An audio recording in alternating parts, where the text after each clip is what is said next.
बिहार विधानसभा चुनाव समाप्त हो चुका है। भारी बहुमत से एनडीए की सरकार बन गई है, लेकिन चुनावी टकरार अब भी कायम है। यह अलग बात है कि यह चुनावी जंग राजनीतिक मैदान से निकलकर पटना हाईकोर्ट के पास पहुंच गया। ऐसे भी कहा जा सकता है कि बिहार विधानसभा चुनाव में जीत हासिल करने वाले कुछ विधायकों का जश्न अब खतरे में पड़ सकता है।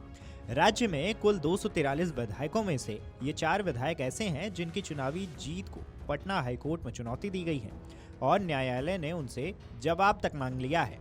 याचिकाओं में अलग अलग सीटों पर नवनिर्वाचित विधायकों की जीत को चुनौती दी गई है, जिस पर अदालत ने सुनवाई शुरू कर दी है। इन याचिकाओं के दायर होने से नवनिर्वाचित विधायकों की मुश्किलें बढ़ सकती हैं, क्योंकि अब जीत का अंतिम फैसला कानूनी दांवपेच पर निर्भर करेगा।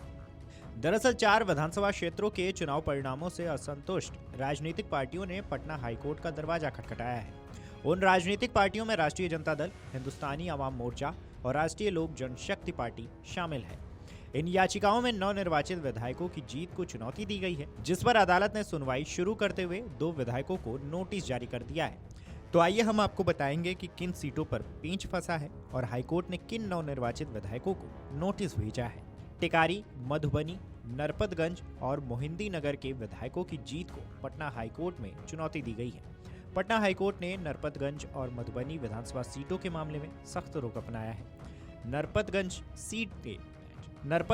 सीट के राजद उम्मीदवार मनीष यादव ने भाजपा की नवनिर्वाचित विधायक देवयंती यादव के निर्वाचन को चुनौती दी है। इसको लेकर जस्टिस शशिभूषण सिंह की एकल पीठ ने सुनवाई करते हुए विधायक को नोटिस जारी कर जवाब मांगा है। वहीं दूसरी तरफ मधुबनी सीट के रालोचपा उम्मीदवार गणेश कुमार महरान ने रालोमो विधायक माधव आनंद की जीत पर सवाल उठाए हैं। इस मामले में जस्टिस अशोक कुमार पांडे की बेंच ने भी नवनिर्वाचित विधायक को नोटिस भेजा है और जवाब तलब किया है।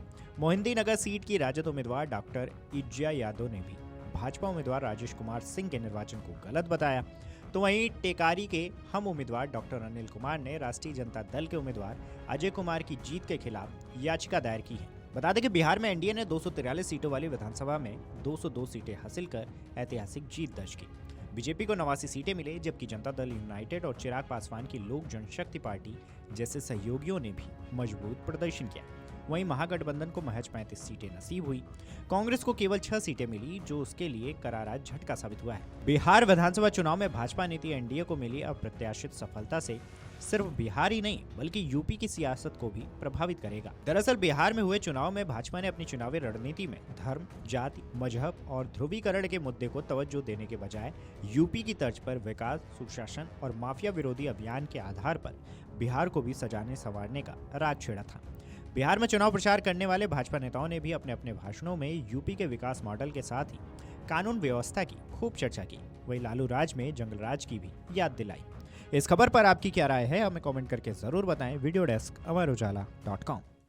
अगर आप ये वीडियो YouTube पर देख रहे हैं तो हमारे चैनल को सब्सक्राइब कर बेल आइकन दबाएं और Facebook पर देख रहे हैं तो हमारे पेज को लाइक करें।